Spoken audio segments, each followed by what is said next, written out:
Hello, good evening, ladies and gentlemen. We are live here again on the nightly exchange, and tonight we're going to do something different. So I'm going to play you a video that is rekindling with our past. So to learn how to move forward, you must first of all, remember where you came from and how your past kind of shift your present. So viewers discretion advised. This video definitely, I'm not in any way trying to evoke setting trauma or anything like that, but I just believe that sometimes it is important that we reconnect with our past to inform our future.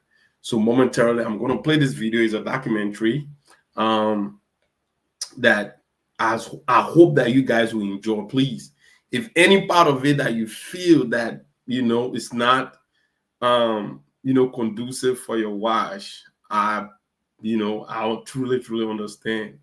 You can go ahead and just excuse yourself from that moment and then come back, because we're just going to play it for a couple of minutes here and then we're going to get back into the show itself. All right, my people. Let's go ahead and do this.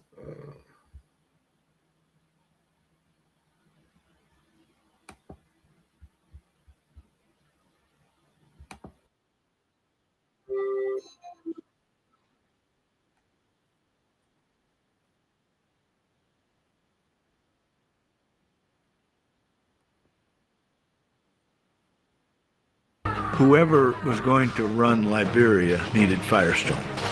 I can't apologize for war. Everybody has had a war. The untold story of what happened in Liberia 25 years ago. Our leader!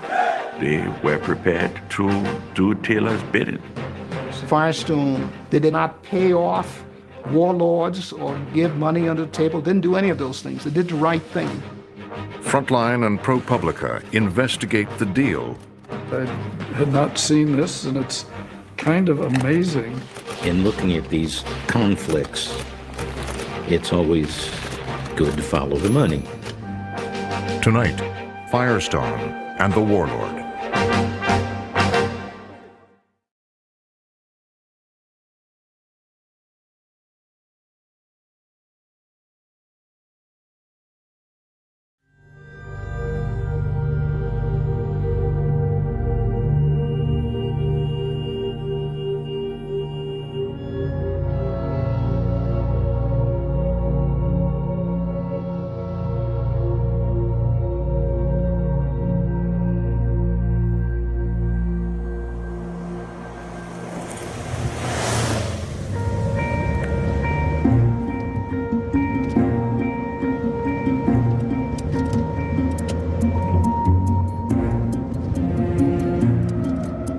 This is a story about business and war.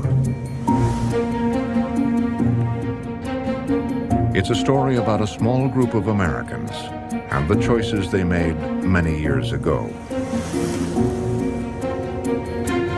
A story about the cost of operating in a volatile and remote country. Its setting is a rubber plantation in Africa, owned and operated by the tire giant Firestone.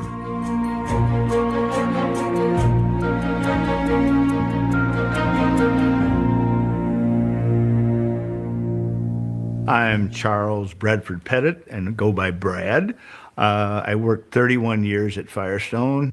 I really kind of felt that we were above this war somehow, and that both sides wanted us there, and that so that they're going to leave us alone. We were one of the largest, if not the largest employer in Liberia, certainly paying taxes to the government, certainly providing a lot of employment for locals. And we would hope that they would honor that and just leave us alone and let us continue to do what we were doing. Unfortunately, that didn't occur.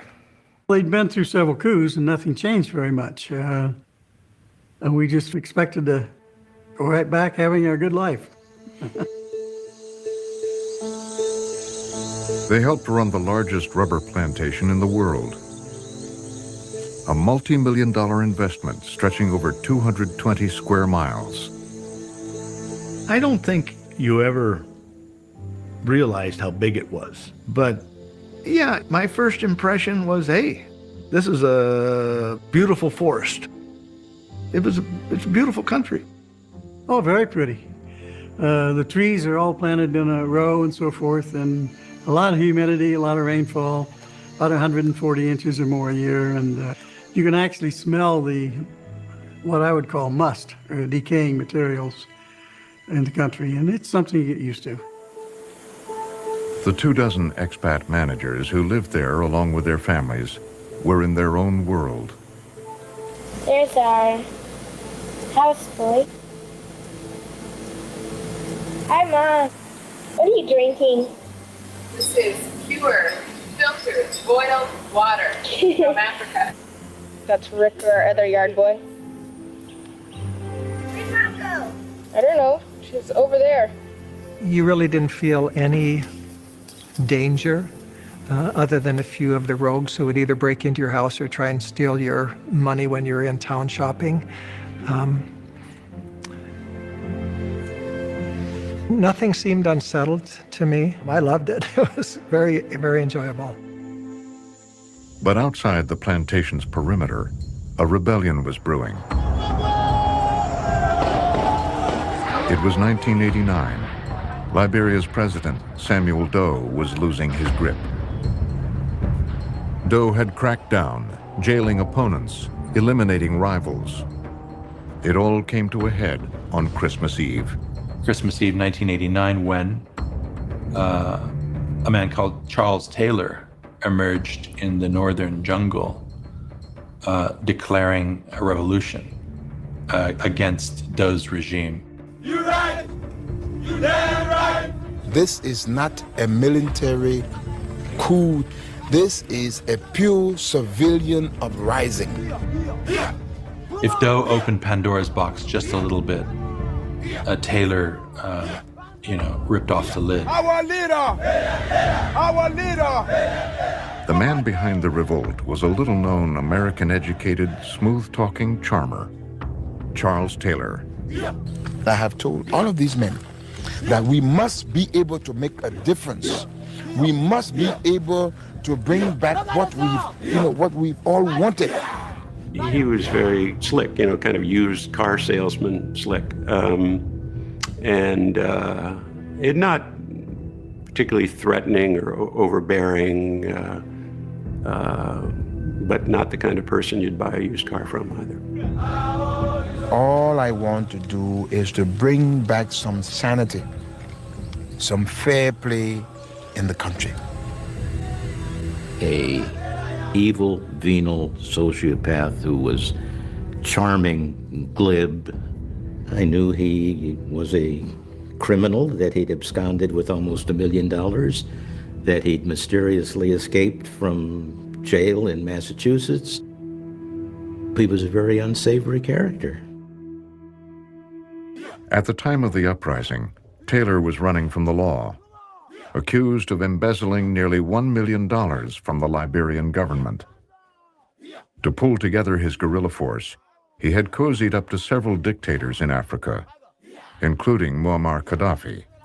Libya, we knew at the time, was a very pro-revolutionary country under Gaddafi, and they were training Africans to be guerrilla fighters. And we had all sorts of intelligence informing us about that.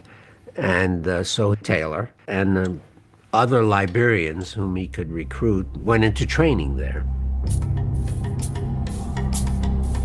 Newly trained, Taylor launched his offensive from the north with a small ragtag army with little to no combat experience.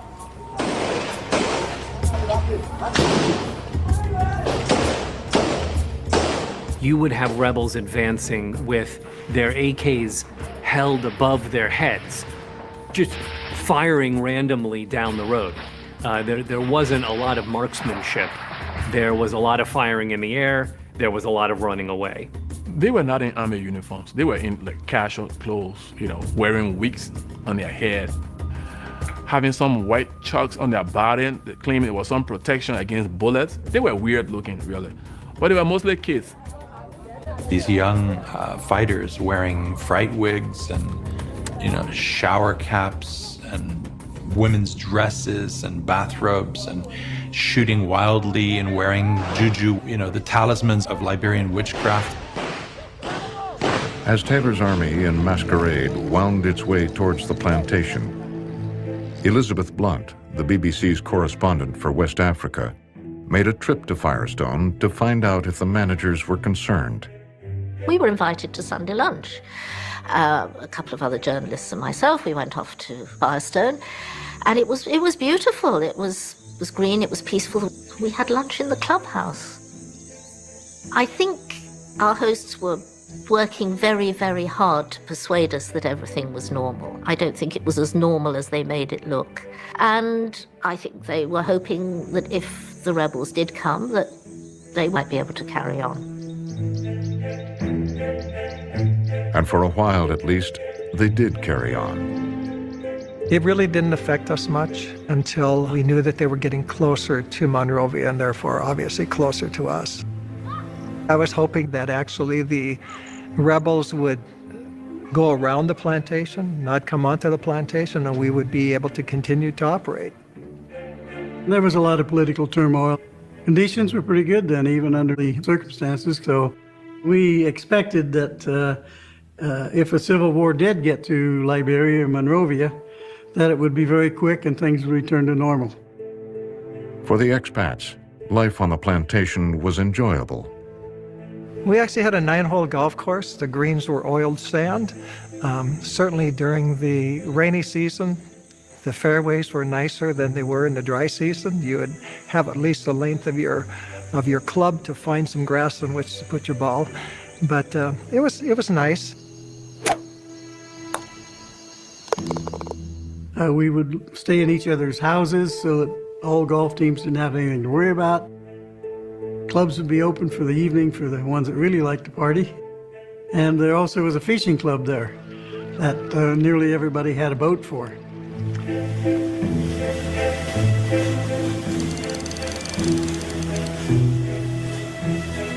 And we'd go deep sea fishing, have fishing tournaments, etc. You'd have a boat boy, took care of your boat and all that good stuff. And it was fantastic because off the west coast of Africa, some of the best fishing in the world. Wahoo, marlin, tuna, sailfish, everything is there. It was fantastic. For Taylor, it also had the makings of a perfect base. The plantation center was in Harbel, named after the company's founder, Harvey Firestone, and his wife, Ida Bell. It was strategically located, only 45 minutes away from the capital, Monrovia, and right next to a key regional airport, Roberts International. They were just such tempting targets. They had everything that a rebel army would want. They had fuel supplies, they had generators, they had communications, they had food. And they had nice facilities. They had clinics and they had really nice houses. So it was a very, very good base to operate from. I would say whoever was going to run Liberia needed Firestone. And I think Taylor felt that he was going to be that man. So yes, he needed Firestone. Let's say we were very influential on what happened in the country and what went on in the country.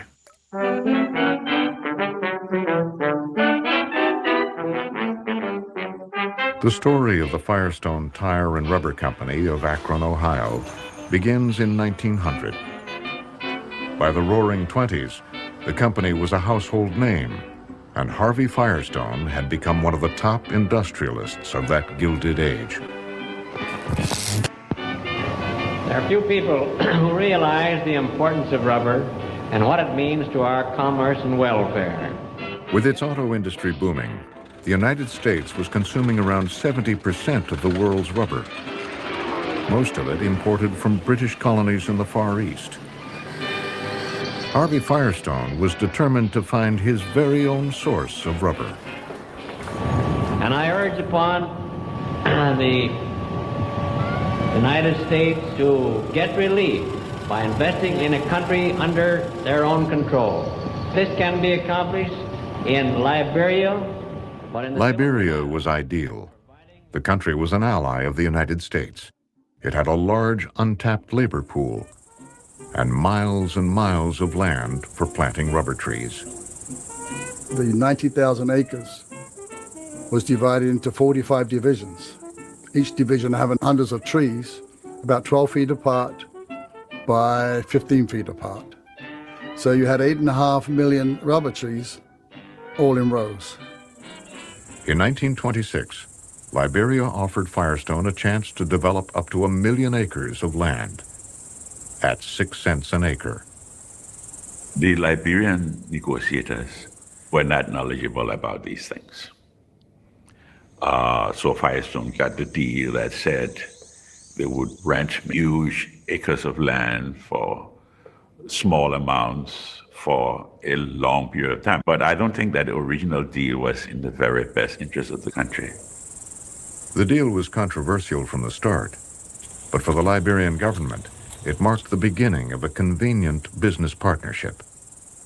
Firestone was huge in every way, and the revenues were absolutely crucial. So what would happen would be that the government, when it ran out of money, would anticipate the revenues. They would get Firestone to pay future revenues up front. So the government was always in hock to Firestone. It was a mutually beneficial arrangement. I put a spell on you.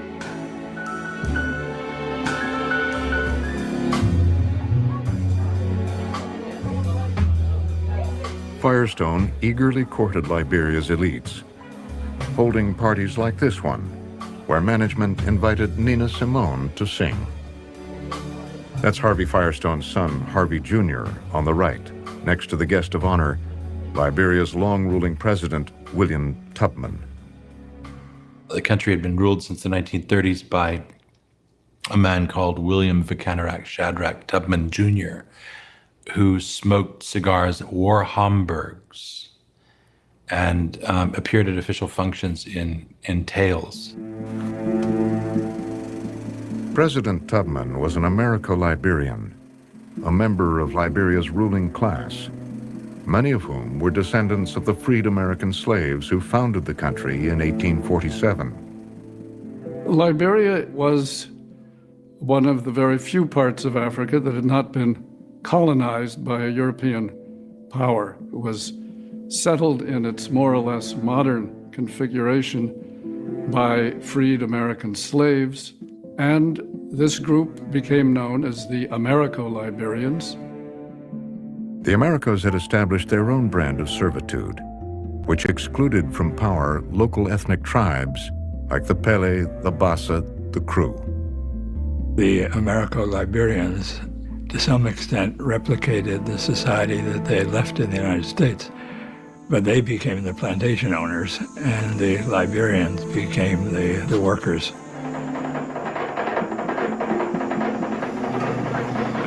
Not surprisingly, the workers sort of resented this status.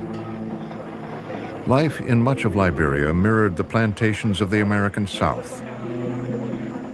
Some saw echoes of that at Firestone. The entire structure of the work on the plantation was like in the South. That means you had laborers, and you had headmen, you got gang leaders, you have overseers, the same thing that used to operate in the South to control the workforce. The people at Firestone imported here a lifestyle. And it was a lifestyle that was designed for the Americans who came from the United States to work for Firestone. Officers on the plantation lived very nicely in attractive, comfortable, well-furnished homes. Their lifestyle was obviously on a plane greatly superior to that of the Liberians who were working with them. The plantation had over 8,000 workers, most of them tappers. I had never seen something like this in my life before.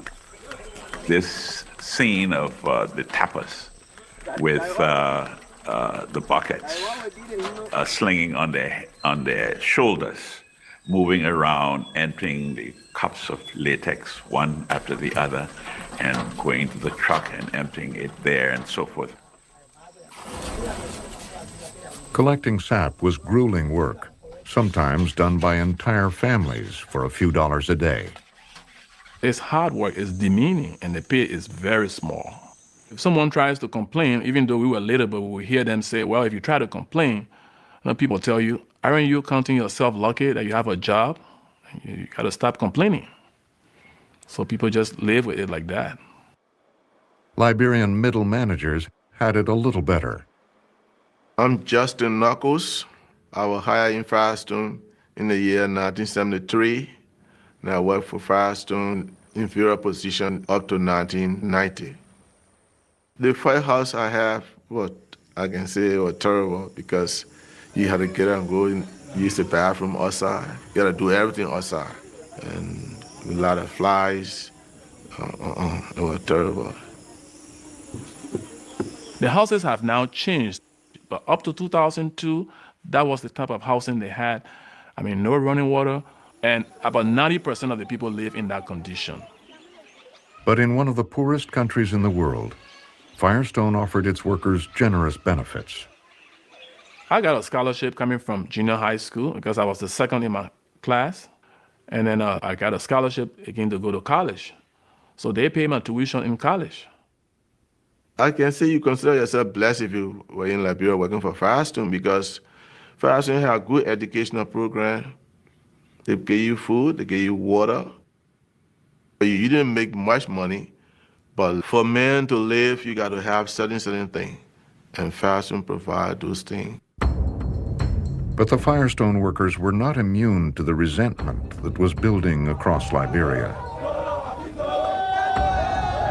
After 133 years of Americo-Liberian rule, a young enlisted man from the Kron tribe changed the course of Liberia's history on April 12, 1980.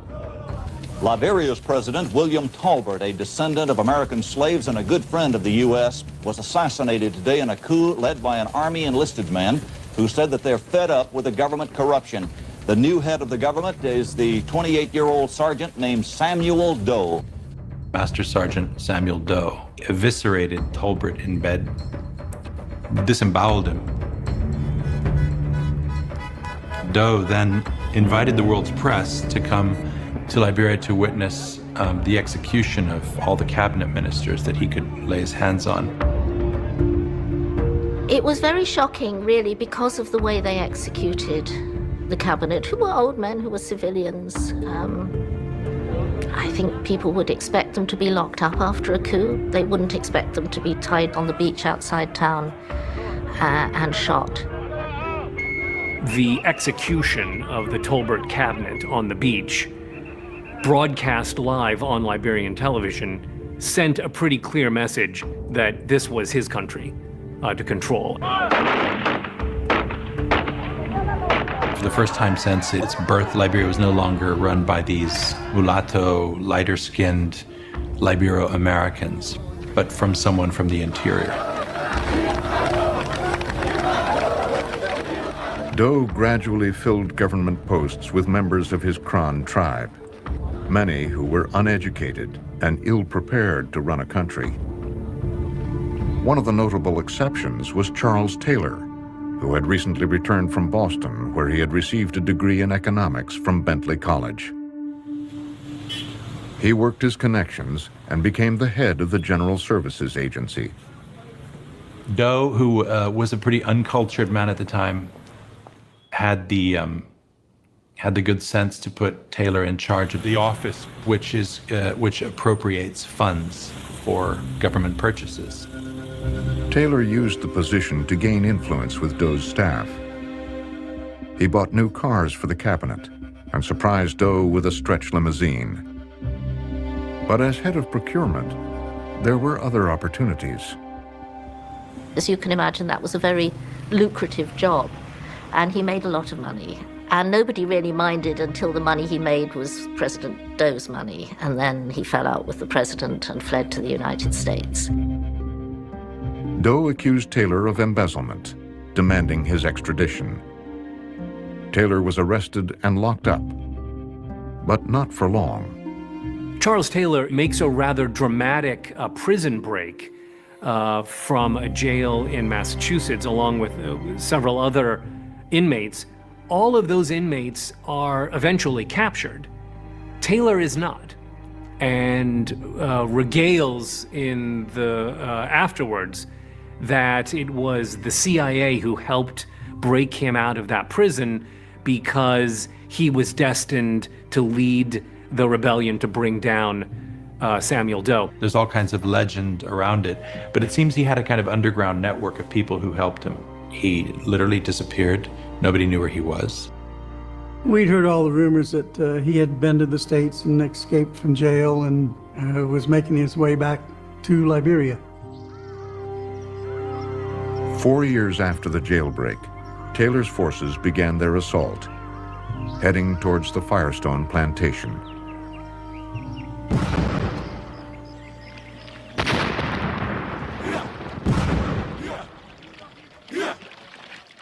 Day 1, Tuesday, June 5th, 1990. Last evening, 8 p.m., reported rebels crossing river towards factory area. Donald Ensminger was the head of the Firestone plantation when Taylor's rebels stormed in and seized control. Much of what we know about what happened comes from Ensminger's diary and a phone interview. He declined to appear on camera. I found him to be very genuine, very nice man, genuinely cared for us as expats and for the rest of the people who work for Liberia. We found Ensminger to be very rude, very uncooperative, and a very arrogant son of whatever. In his diary, Ensminger notes that 8 to 10 rebels burst into the golf club, demanding vehicles. Later on, they took fuel, bags of rice, handheld radios, and petty cash, including $40 to the rebel leader, Peter, a hothead and drunk. Ken Gerhardt was stationed down the road from the plantation at the Coca-Cola bottling plant, a property of Firestone. He was in constant communication with Ensminger. We still had radio communications, he and I.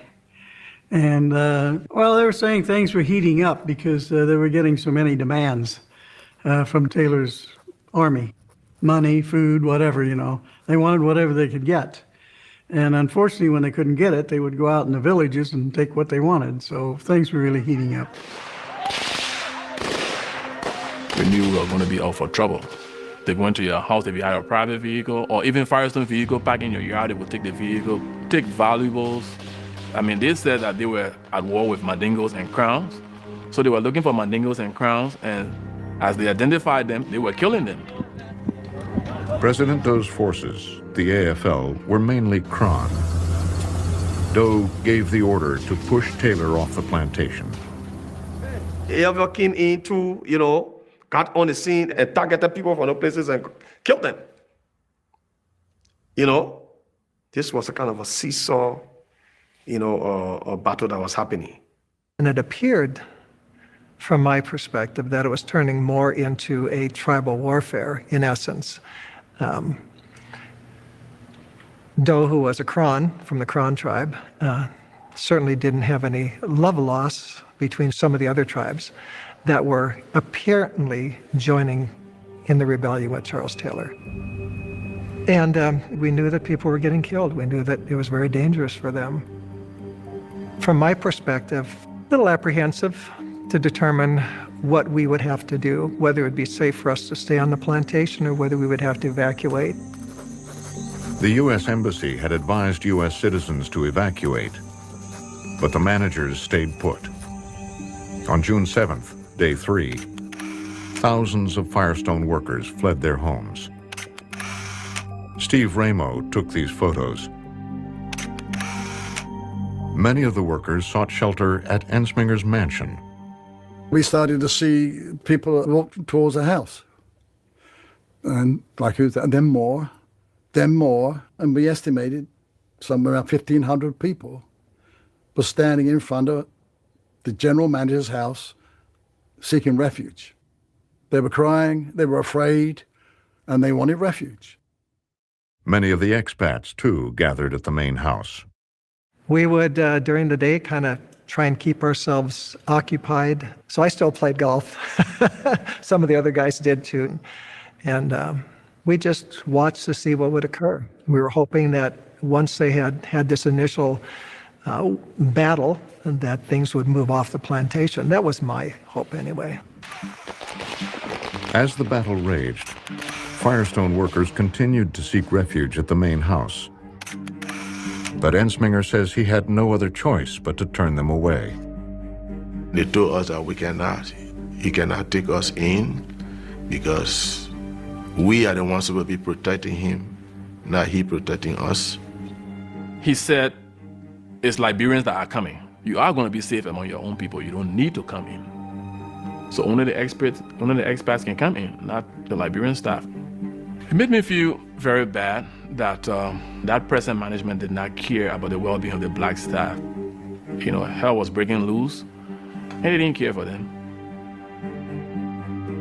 We were concerned about them because certainly being a part of the tribe that Doe was a part of, we knew that they were going to be targeted. But as far as being able to protect them, we had no way to do that. It was a very emotional moment to say to all these people, I'm sorry. We cannot harbor you, we cannot protect you. I felt like crying. It was sad, very sad. In fact, I get choked up, like I'm nearly getting choked up now each time I tell this story. And it was very emotional. BBC World Service at 18. Another entry in the diary says that the workers were fed rice and told to leave. We can't offer them protection from either soldiers or FF. FF, Freedom Fighters, a reference to Taylor's forces. By day 4, heavy fighting erupted between Taylor's rebels and Doe's army. Like many workers on the plantation, Mary Poley had no place to go. I started working in Firestone. My husband and myself were met there on the Division 1. She recalls the day Doe's forces barged into her house looking for Taylor rebels. When Chartera came in, they were killing. Government, those soldiers were killing. Too much killing. And where I was at, my husband, they took my husband from me. One morning, they stripped him naked. No clothes. He only lived in his brief. They carried him from me. I crying. They kicking me. They killed my husband way behind the bank hall. They killed my husband. I never laid my eye on the body. They came back on me, raped me. They wanted to kill me and my children. The next morning, Dana Bracer was 3 o'clock in the morning. I left with my children. I joined in the bush.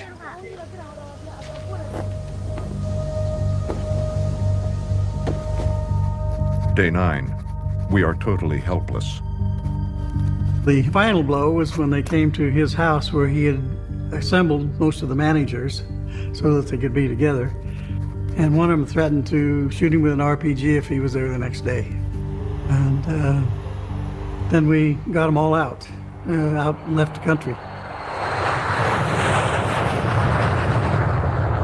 After 10 days, Ensminger ended his diary with these words. But for the Firestone employees on the plantation, the ordeal was just beginning. Justin Knuckles awoke to find a note from management on his door.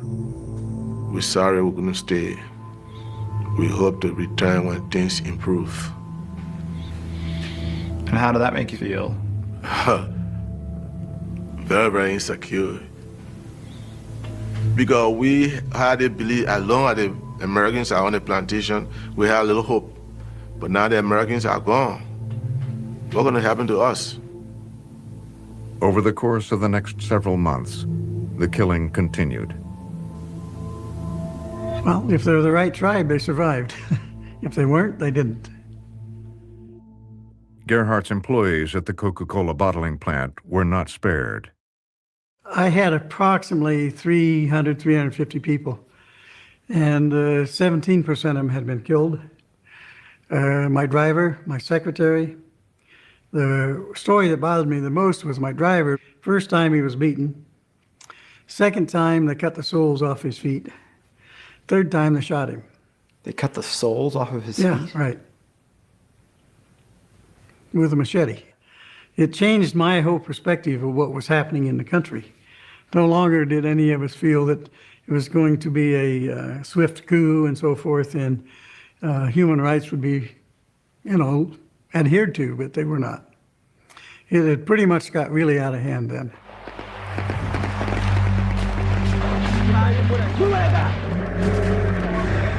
Over the following months, competing factions fought for control of the country.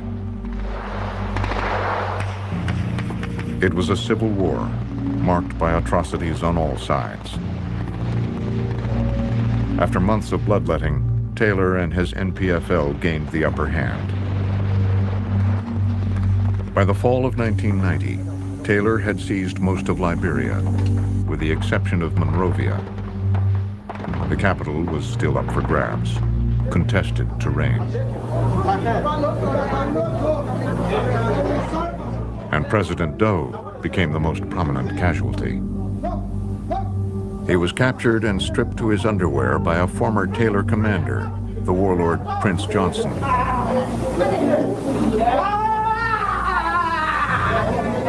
Elizabeth Blunt was trying to set up an interview when gunfire erupted. I was stuck in the press officer's office with a gun battle going on all around me. While I'd been lying there with my eyes shut, I heard the president's voice, which must have been when they were taking him away, and I heard what I was sure was the president's voice going, "Please, I beg you," and I knew his voice. He was bleeding very heavily. I think he probably just died from loss of blood, but they were trying to interrogate him. He died sometime during the night. It's hard to process sometimes. Certainly, evil was taking reign in Liberia. When evil is given opportunity to reign freely, these things occur, and we experience them.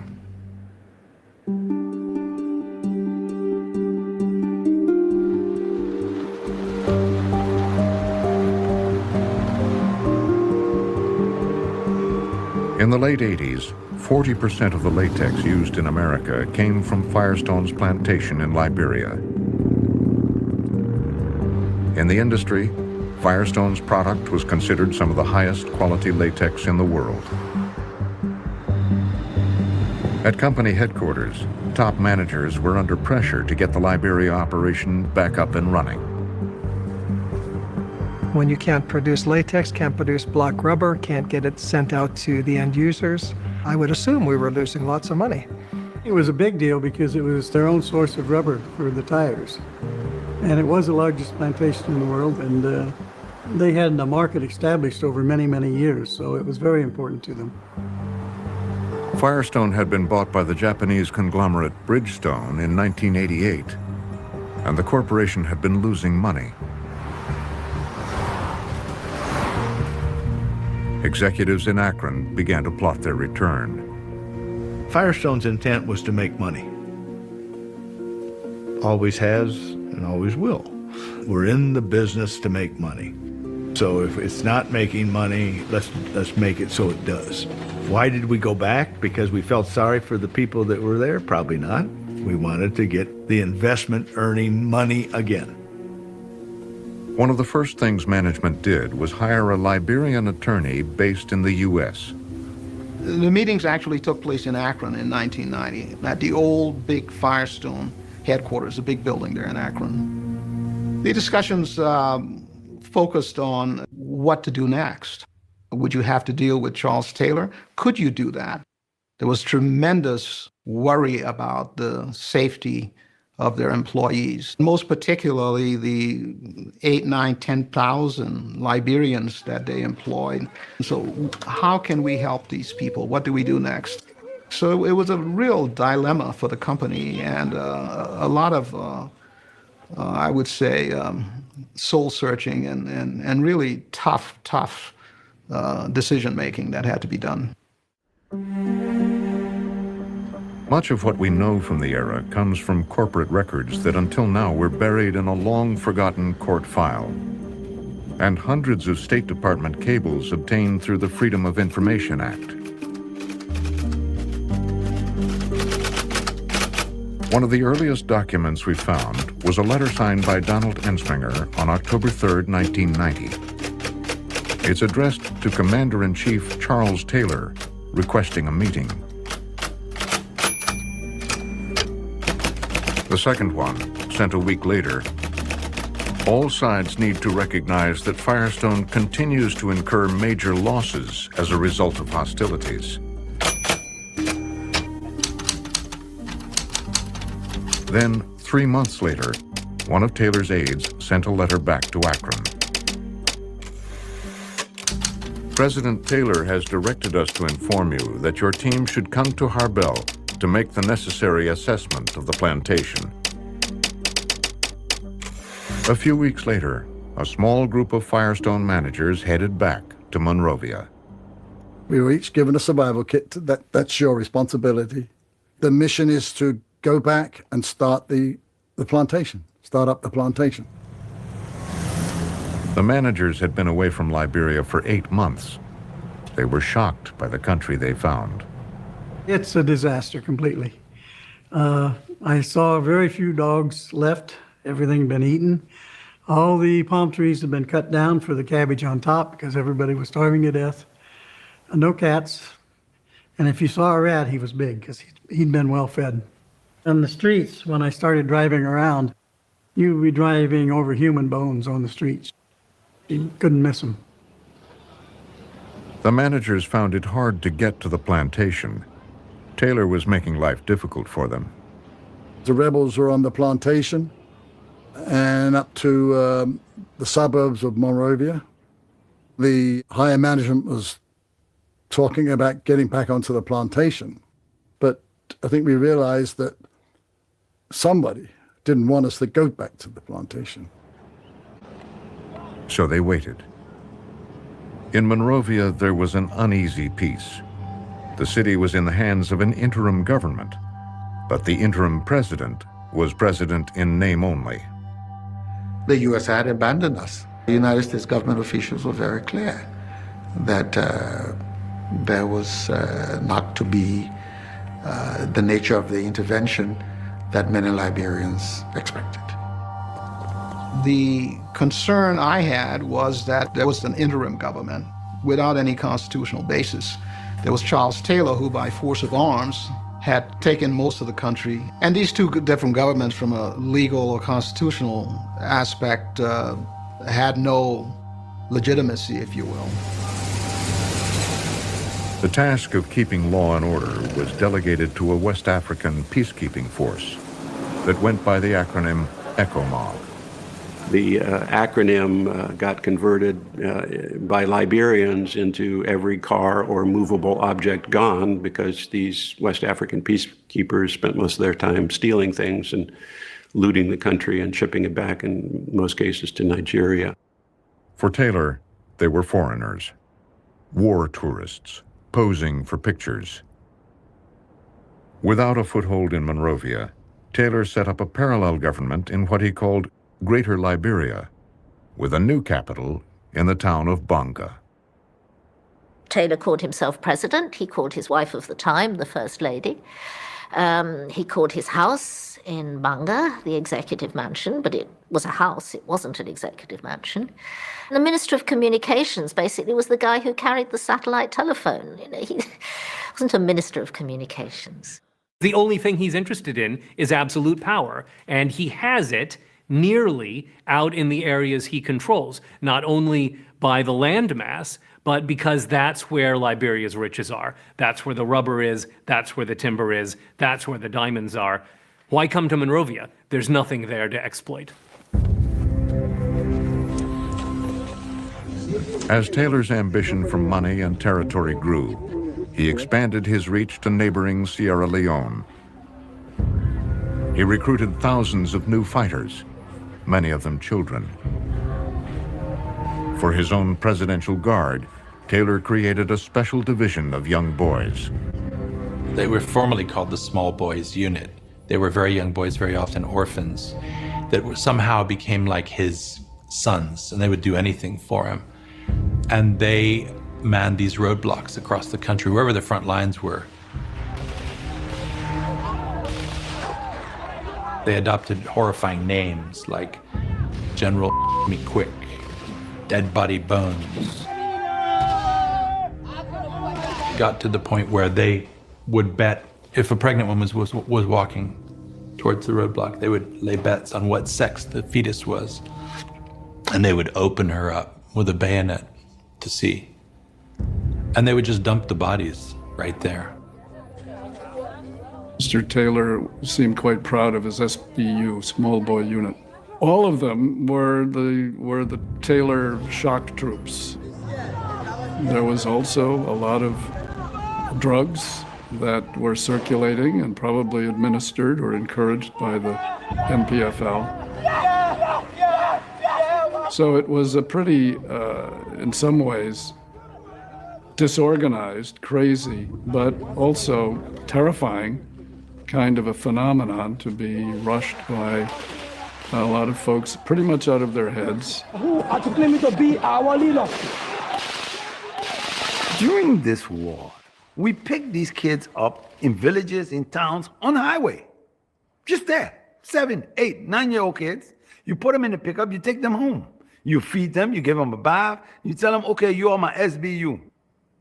Everybody wanted to be a soldier. This war was ugly. I saw skulls. I saw dogs eating bodies. I saw bloated bodies.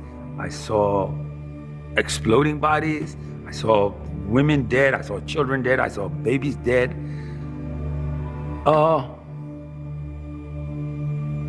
I saw war. I can't apologize for war. Everybody has had a war. There was widespread killing and torture. 2/3 of the Kron, Doe's tribe, fled the country. He didn't do all of that firsthand himself.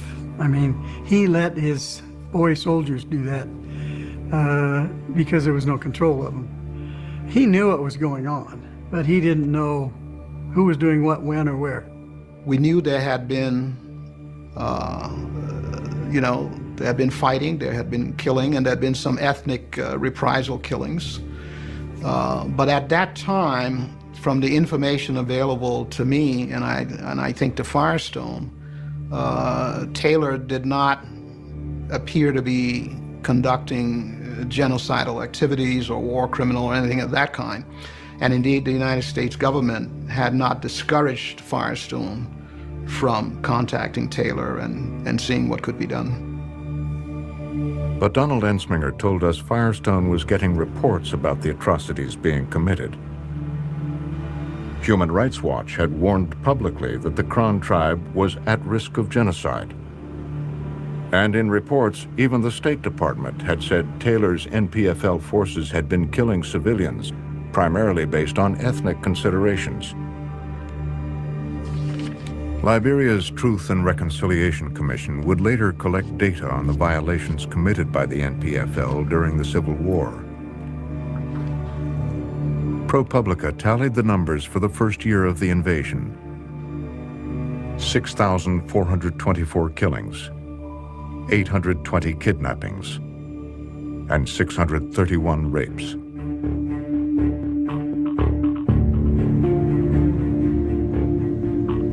The U.S. did not recognize Taylor's self-declared government, but U.S. diplomats had tried to engage with him.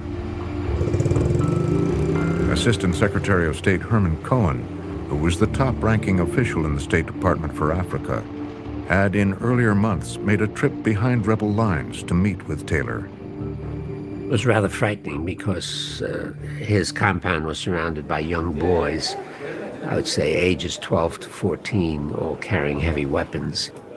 We go inside, and Charles Taylor is sitting there on a kind of a throne. It looked like a throne, and the first thing that struck me is he had behind him was hanging a large picture of President John F. Kennedy and Mrs. Kennedy. It was up there. So he saw himself like that. He saw himself as a great leader who would bring Liberia to the modern age, you see. And he said to me, you know, if you want to stop this war, just send in a battalion of Marines. We'll all surrender, he said. We'll all surrender. The U.S. Marines, we all surrender. Around that time, the U.S. was embroiled in the Gulf War. Military intervention here was not an option. I sent word back to Washington, and word quickly came back. Secretary Cohen, you are under instructions not to take charge of this war, so please do not do that. So I just went, I said, okay, and I went about my business.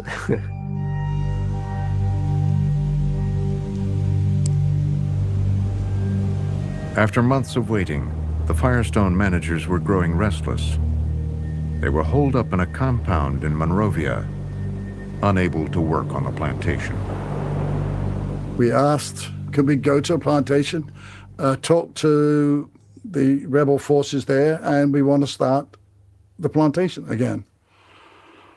We thought that would be enough incentive for them to say, yeah, come back.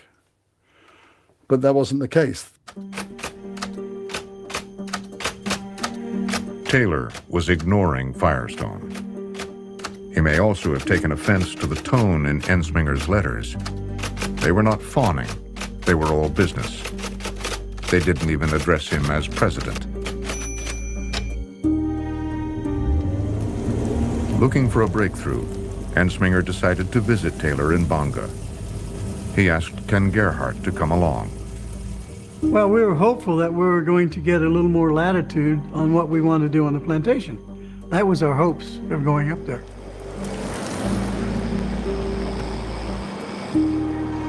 But it didn't happen. He did not meet with us. He wouldn't meet with us.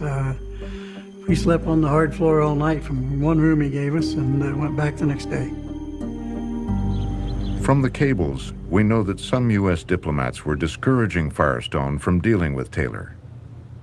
One cable from January 1991 reads, "We would recommend that Firestone wait until the plantation area comes under ECOMOG control." In my personal opinion, not the U.S. government's opinion, I did not feel that Firestone was operating in the best interests of what I saw as our best interest in Liberia. Their choice of becoming closer to Taylor was not the appropriate way that I would want to see them do business, but I'm not in the rubber business. Other diplomats accepted Firestone's attempts to talk with Taylor. I think that it's fair to say that we recognize that the most likely outcome was that Taylor was going to continue to control that territory. You can't close down a plantation. You can't wrap up, 5 million trees and take them away. So you want to preserve what you can, and so you have to make deals. At least one ambassador, Peter John DeVos, encouraged Firestone to work with Taylor, and even secured a meeting in Bonga, which included a delegation of diplomats and a surprise guest. Fourth in line was Donald Ensminger. Mr. Ensminger is with the Director General of Firestone. Oh, he works for the embassy now? Well, America works for him. We work for him. America works for Firestone. Taylor was blunt, accusing Firestone of negligence. There are thousands of people that have put their whole lives into Firestone, 20, 30 years. And there's a little war, and then you run off, and there's no food, no medicine, there's complete breakdown. That's inexcusable. I don't think Firestone should do such a thing. After the meeting, an official at the U.S. Embassy in Monrovia wrote back to state, The cable notes that Ensminger was scolded by Taylor in front of the entire press corps. After that meeting, Taylor refused to deal with Ensminger. After Ensminger's first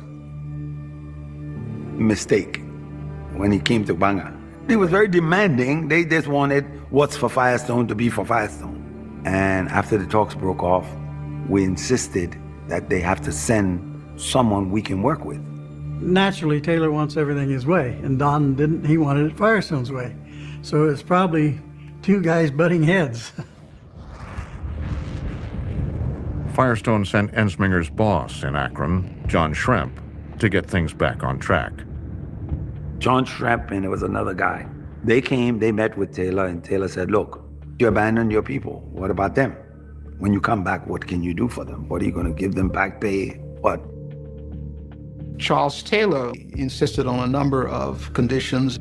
Among them would be that the Firestone would recognize that he had a de facto government, and that if Firestone came back, it would treat his government as the Liberian government and the government that it must deal with. Besides those demands, Taylor made one more ultimatum. Ensminger had to go. Did Firestone essentially acquiesce to Taylor's demands? Yes, absolutely. It was clear that without that, you would not be able to put a management team on the ground. Soon after, Ensminger was dismissed. In an email to ProPublica and Frontline, Ensminger wrote that he disagreed with Firestone's direction, saying, "I felt then, as I do now, that their approach pushed to the very limits legality and morality."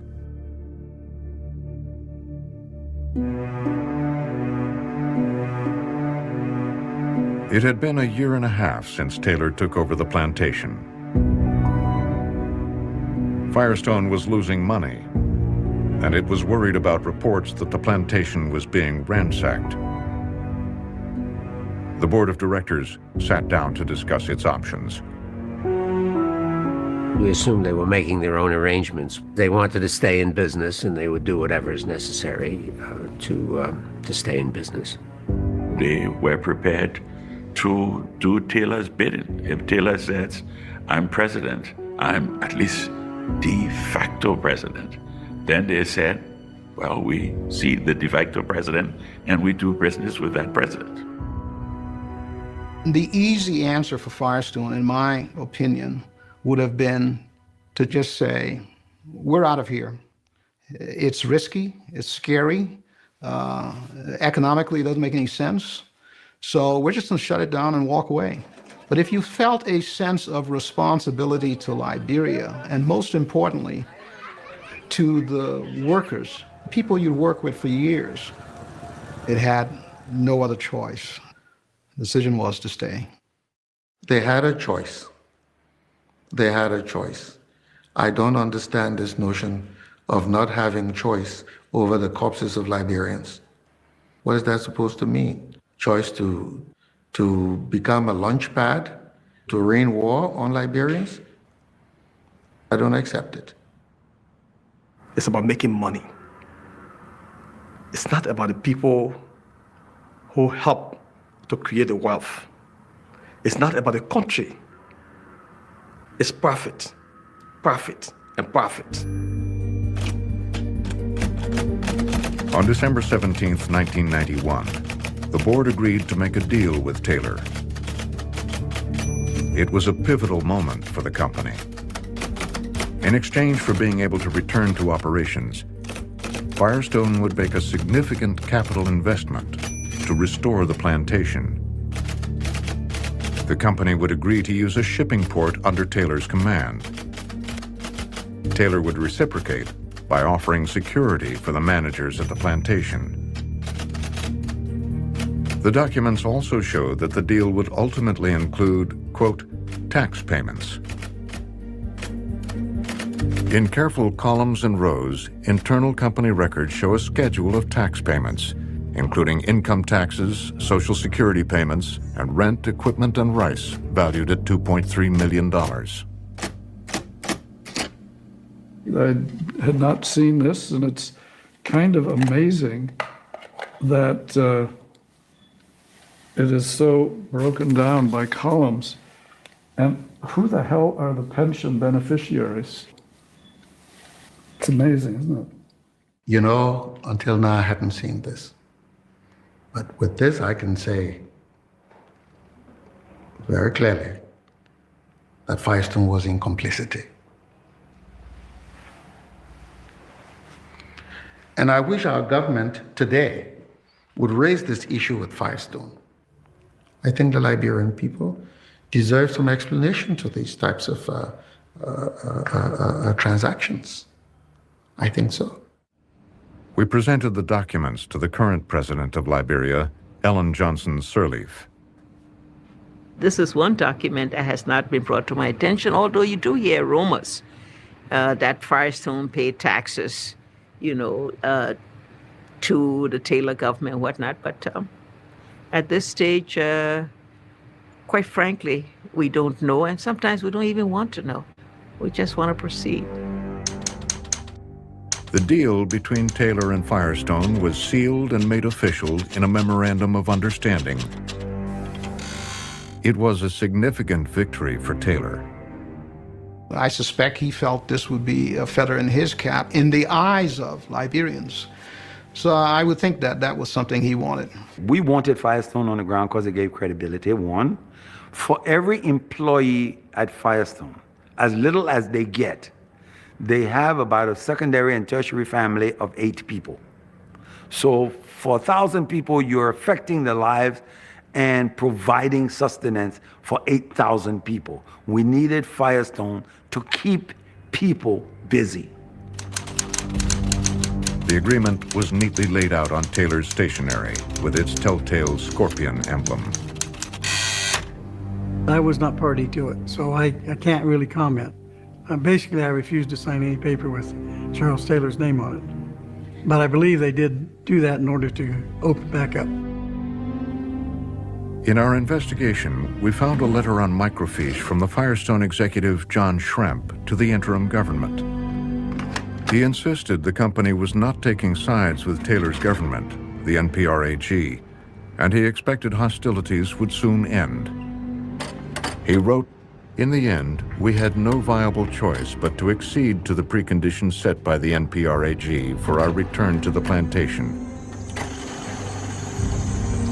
Our choices were stark. Either generate some income or abandon our employees and mothball the plantation." For Firestone, it was either you don't go back or you have to acquiesce and pay taxes to the government in control of that area. They did the right thing. They did not exploit the country. They did not seek to extract resources on some special deal. They did not pay off warlords or give money under the table. Didn't do any of those things. They did the right thing. Firestone agreed to pay its Liberian workers in American dollars, and it would study the possibility of providing power and safe drinking water to workers' homes. Firestone would also make all arrangements necessary for settlement of present and future financial obligations to Taylor's government. The MOU was executed in the city of Bonga on the 17th day of January, 1992. I don't think that Firestone thought about it in moral terms. I think Firestone thought about it in purely utilitarian terms. Taylor can provide us the security that is necessary in order for us to continue our operations. We gave him a little bit. He gave us some slack here, and we do business. A month after the signing of the MOU, a small group of expats was finally allowed to restart operations at the plantation. For the managers, it was a huge letdown. The factory was just a mess. So when I went back, I managed to get to my house, and it was torn apart. Nothing in it. Our homes had been destroyed, in essence ransacked. None of our furniture was left anymore. Everything else that they could carry away was carried away. So we lived in Monrovia and then would travel out to the plantation once in a while, check on things, just look around a little bit, see if there had been any progress made. The managers were not allowed near Ensminger's old house. They understood that the plantation effectively had a new boss. Taylor's the mayor. Okay. We actually called him Mr. President on the plantation. That was his title. I was impressed with the man. He was articulate. He spoke well. He talked about his plans for Liberia. I felt that this gentleman was, and I call him a gentleman because he acted like one when I saw him, was going to definitely be the future president of Liberia. Throughout the summer of 1992, the Firestone managers worked hard to get along with Taylor. The change was brought about by Donald Ensminger's replacement, Don Wahey.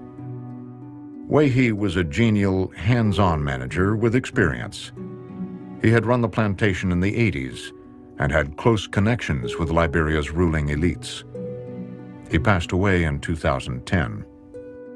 I think Don understood. He communicated a lot better. But I think that's who Don was. I didn't sense any racism in him. He didn't have that plantation mentality in the course of normal conversation. And so he built up a lot of confidence with Taylor. I thought he was a good administrator, a good diplomat, let's put it that way. He's trying to keep, let's say, Taylor's people happy, Firestone happy, and kind of balance it all together. Under Wahey, Firestone brought in food, hired back workers, and began rebuilding the plantation. Despite the improving conditions, the workers were still wary of management. They gave us a hard time because we ran away. That's the term that they used. And that was from the regular worker in the factory up to people that were considered the top families of the country. We would get into a discussion, and if it ever turned to that, their looks would change and said, "But you ran away." The expat managers were determined to win the workers back. We were bringing in rice again, so food, allocation of rice, and we were trying to get medical supplies to the hospital so that you could treat some basic illnesses. By doing that, hopefully that got some of the trust back. Court documents show that Firestone spent $35.3 million on the plantation and its employees between June 1990 and February 1993. It's a cash economy, so I didn't have the opportunity to even write a check. You know, where would they cash it? It was in a closet. That's where we kept the money. Absolutely, literally a closet, and it was $5 Liberian dollars stacked from floor to ceiling in this closet. After 6 months, the operation was back up and running. Ambassador DeVos's replacement, William Twaddell, asked Wahey if he could get a tour of the new facilities.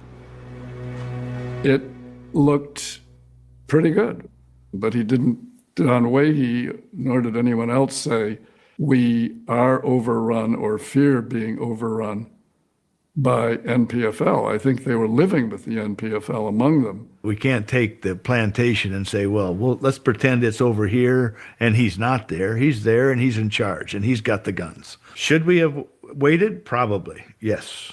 I will agree that that's a probable better answer. But we decided that it was doable, and we decided to try. Taylor later acknowledged that the deal with Firestone had been particularly important during the early years of his revolt. Was Firestone startup capital in some way for Taylor's government? I can't answer that because I just don't know the answer to that. I would say no. In the grand scheme of things, these all would have been relatively small amounts. And did Taylor used the farm to store weapons and ammunition? Not to the best of my knowledge. He certainly, if he did that, it would not have been with the knowledge or acquiescence of the Firestone management. There's no way the company management will say they're not aware of it. They were aware. How will the management not be aware? The Firestone facilities, they are providing the fuel. They have the fuel stations. You know, they have the supplies. I think Firestone was giving them most of what they needed. Firestone gave them rice.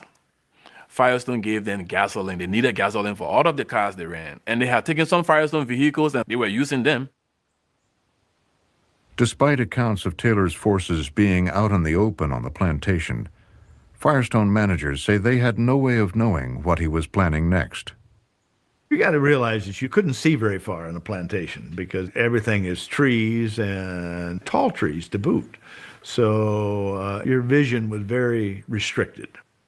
Vaguely, I think we saw a convoy of vehicles go through. But then again, we were concentrating on getting the factory running. While the managers focused on the plantation, Taylor was arming for the next phase in the war. People in Monrovia know that Charles Taylor is exporting raw materials. They know he's making money on timber. They know he's making money on diamonds. What is he making? What is he spending that money on? Weapons. Firestone's money was one source of revenue. Taylor had branched into other lucrative businesses, trafficking in iron ore, gold, timber, and diamonds. In looking at these conflicts, it's always good to follow the money. And Taylor was able to generate significant amounts of money. He was able to buy seemingly unlimited arms and ammunition from Eastern Europe. He was able to have them flown in to Roberts International Airfield and other covert locations, and he was able to arm a very large group of fighters. So it appeared to us that Firestone, among others, was financing at least a part of Taylor's insurrection. Then, one night in mid-October 1992, Taylor made his move, an all-out assault on Monrovia. Operation Octopus. The sound of shelling startled the ambassador at the U.S. Embassy. Well, the day began in the dark hours. I don't know if it was 3 or 4, but it was, there were some booms and a pretty continuous barrage that went on 3 or 4 or 5 days.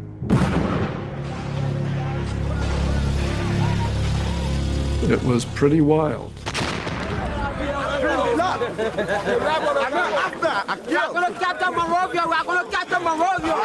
The first few days were very, very touch and go. Taylor forces got quite close.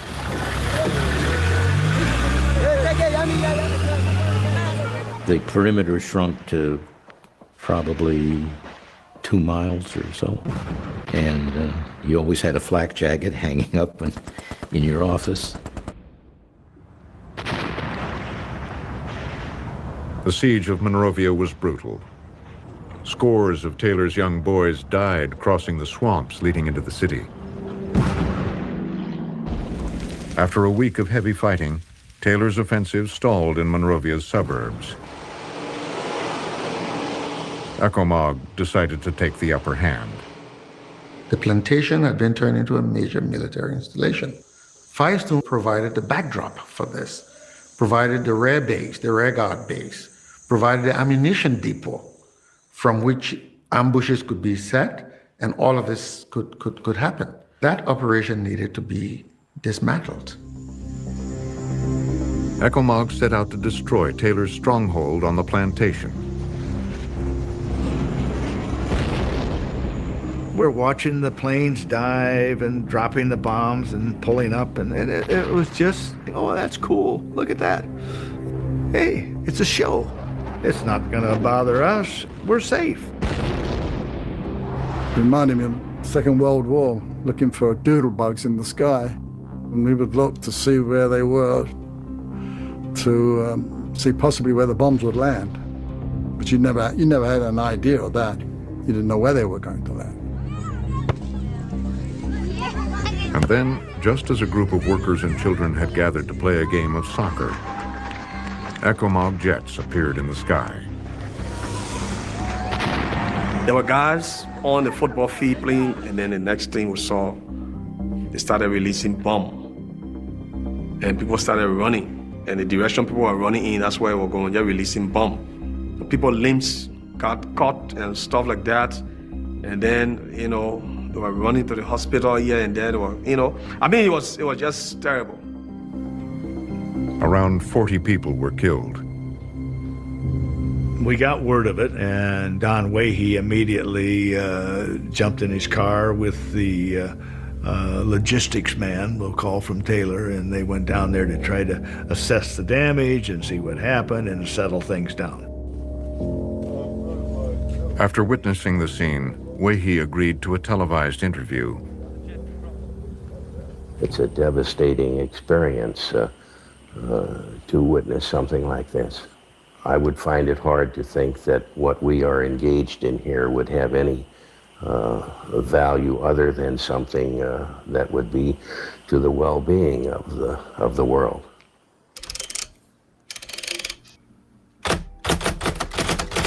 Akron sent a message. It was time to go yet again. But as he prepared to leave, Wahey wrote a final letter to Taylor. I wish to personally thank you for your kind understanding. I look forward to being able to quickly return to restart our operations. The next day, an official at the U.S. Embassy in Monrovia cabled to Washington describing Wahey's last meeting with the warlord. Taylor said that he was sorry to see Wahey go, that the plantation had been the lifeblood of Greater Liberia.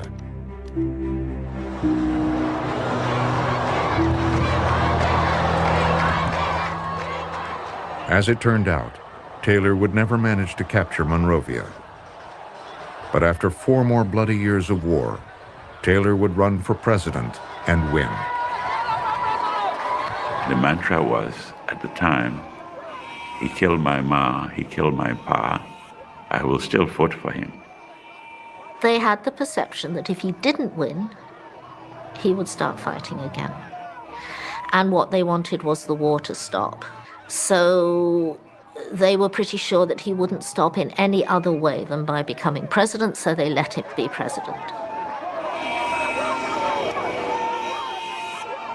But under Taylor, Liberia descended back into civil war. He had an opportunity, once he was in power, to try to build a political coalition that would be able to govern the country. But he chose to be dictatorial, and I think that was his undoing. Taylor's ambitions to establish a greater Liberia expanded to neighboring countries. He crossed into Guinea, and in Sierra Leone continued to finance and arm rebels known for raping and dismembering civilians. His pursuit of timber and diamonds fueled the conflict. 300,000 died. This was a regime that was unlike anything I'd seen anywhere. It was like if you gave a country to a serial killer. That's what it felt like. Liberia's Truth and Reconciliation Commission took 3 years to interview thousands of victims, but no one was prosecuted. There are people who have been responsible for atrocities, for murders. Many of those people are not only walking the streets, but are actively engaged in government in Liberia today. John T. Richardson lives outside Monrovia. He has never been charged with any crimes related to the war. This was a civil uprising. Everybody's in it. Does it make it right? Does it make it wrong? As you say, to the spoils go the victim. Investigators estimate that during his presidency, Taylor siphoned off anywhere from $280 million to $3 billion. Please,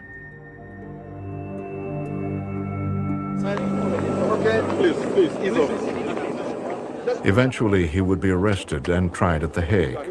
but not for crimes committed in Liberia, but for his role in the war in Sierra Leone. Though at his trial, he was questioned about Firestone. Now, Harbel is the location for what economic activity? Harbel is the location of the Firestone rubber plantation. And what was the significance of capturing that? Oh, you had immediately a means that would provide the needed financial assistance that we needed for the revolution. How? Well, Taylor said that Firestone gave him economic and political capital at a critical juncture in the war. so once we captured Harbel, we then made it very clear to the Firestone Plantation Company that they could no longer be permitted to exercise allegiance to the government in Monrovia. So it became, at that particular time, our most significant principal source of foreign exchange. Firestone says it was powerless to prevent Taylor from occupying the plantation, and that at no time did the company have a collaborative relationship with him. The accused has been found responsible for acts of terrorism, murder, rape, sexual slavery, cruel treatment, recruitment of child soldiers, enslavement, and pillage. Taylor is currently serving a 50-year sentence at Franklin Prison in the north of England. As for Firestone, they resumed operations at the plantation in 1996. In the years since, the company has invested more than $146 million to improve the conditions on the plantation. The company remains the largest private employer in Liberia. Do I think they have blood on their hands? Yes, I believe they facilitated a warlord in his insurrection and in the atrocities that he created. Sometimes people make decisions they regret. I don't know if Firestone regrets the decisions they made in Liberia during the insurrection. Might want to ask them that question. Does Firestone regret any of the decisions that it made in Liberia during this insurrection? Anyone who dealt with Liberia in the period from 1980 to 2003 must have regrets that what could I have done differently? Might I have prevented something? I think the decisions they made, in my opinion, were completely justifiable. And to be very frank, I believe they were the right decisions. Had they not taken those decisions, I think Liberia would be much the worse for it today. Last month, Firestone and its parent company, Bridgestone, sent Frontline and ProPublica a response to our questions, saying, Firestone's decision to remain in Liberia was very costly for the company. Firestone was able to preserve an important economic asset for Liberia, and we are proud of that.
I want to say thank you guys, all those that join the watch party of a documentary that I think a lot of Liberians are not, aware of. A lot of Liberians have not, had the opportunity to actually listen to. And obviously, you guys can make your own justification as to whether or not Firestone is complicit, or at least was complicit in our our civil uprising. I mean, the evidence are there. They decided to go into a negotiation or business deal with then former warlord Charles Taylor. And Charles Taylor himself admitted it, that it was a lifeline to his revolution. I mean, if that's not an indicting statement made by former warlord Charles Taylor, who's now serving a 50 years, prison term in England now, for not just crime he committed in Liberia, but for a crime that he committed in neighboring country, Sierra Leone. So my people, these are some of the things that when we talk about, we should not just go ahead with our future, but it is almost imperative that we actually, take a step back sometime and look deep down into our past, so that can help us inform our future. You know what I mean? People always talk about, if you if you forget about where you came from, you're definitely not going to know where you're going. And I know some of these images do, in fact, trigger certain sentiment in people, those that were affected through the brutal civil war that claimed the lives of 250,000 citizens of ours. People, they, in fact, including myself, relatives, aunties, uncles, siblings, some were consumed by the civil war, and some of you have the same story. This civil war affected every one of us. But sometimes it's good to play these things. It's good to play these things so that we all can see how far we have come as a country. But Amos Sawyer, former interim, President Amos Sawyer put it best. There is absolutely no way that Firestone, a multi-billion-dollar company like Firestone, should not be held accountable for how much she contributed, and for Ellen Johnson Sirleaf. This is why when some of us say they Obama contributed so much to our suffering up to today's day, look at what she said. The evidence was presented to her. Evidence presented to her. Boom. There Firestone did, in fact, pay taxes to Charles Taylor. Pay taxes to Charles Taylor. Charles Taylor was not even president at the time. He was a warlord. You know what I'm saying? So why are you going in business with a warlord? But again, it speaks volume to how this old man, she was such a plant. P-L-A-N-T, plant. That's who she was. She was planted by the U.S. government to go and ruin Liberia. I mean, how could you not pursue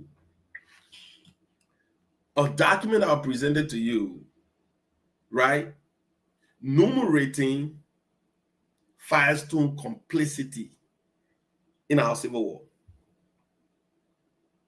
You know what I'm saying? Like, how could you not take that on with Firestone? How could you not? When other companies were paying billions of dollars for their contribution to genocide, look at what happened in Rwanda. You know what I mean?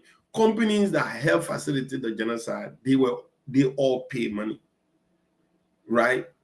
for retribution. But what did Madame Ellen Johnson Sirleaf say on that tape? She said, we just want to move forward. We just want to move forward. Remember, moving forward? She said that again because Liberia is the only country. Liberia is the only country that had a civil uprising. Liberia is the only country that citizens committed heinous of crimes against humanity, right? Atrocities at the highest level, where perpetrators, none of them pay any retribution for their crimes. Some of them serving in government currently. Some of them are lawmakers currently.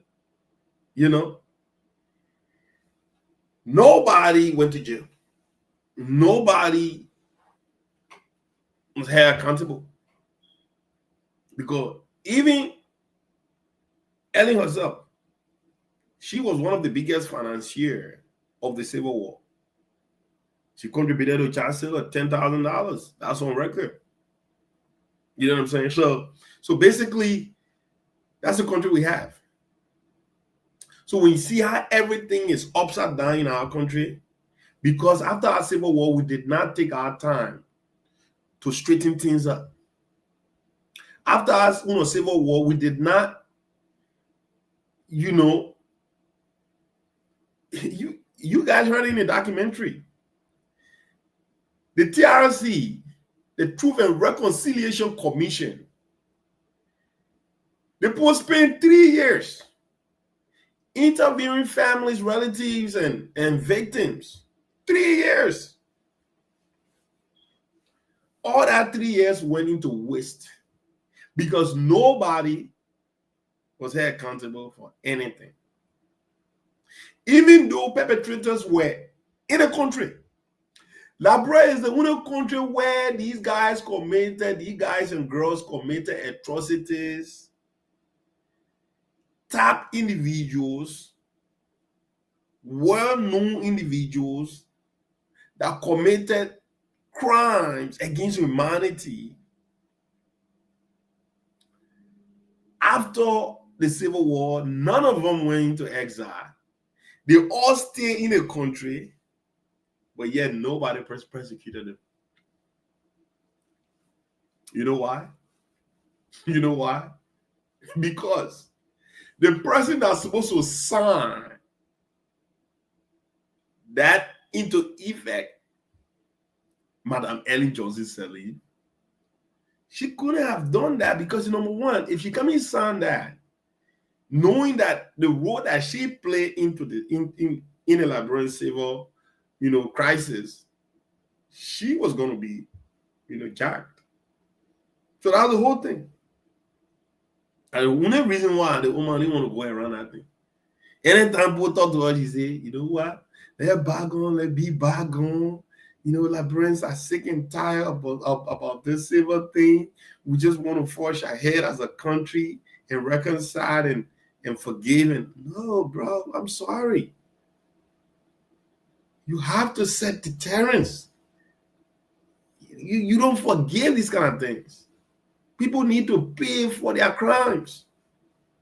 You don't do that. People need to pay for their crimes. You can't say we're going to just forget about it. Liberian people have suffered enough. That's exactly what the Omar was saying. But she was not saying that on behalf of the Liberian people. She was saying that to try to prevent incriminating herself, or at least co-signing on something or signing something that was going to come and affect her bottom line. Because when these things happen, when these things start to really go around, they are looking for people that were complacent into it. And complacency comes so many ways, right? Number one, they're looking at people that contributed, If you contributed financially, yes, you are indeed complicit. If you fought, obviously, that's even and if you're one of the top decision maker, whether you are sitting in Labrador or you're sitting in Washington DC, like in her case, she was in America at the time, but she still contributed. So, but the old man could not. So now we have a country that is now fully reconciled. People are still, suffering from the impact of the Civil War. Family did not get full closure of, the brutal murder of their family relatives, and these people are all hurt. So you got a bunch of people roaming Monrovia, hurt. People that they can point to, they say these people contributed to the murder of my mom, my dad, my uncle, my brother, my sister.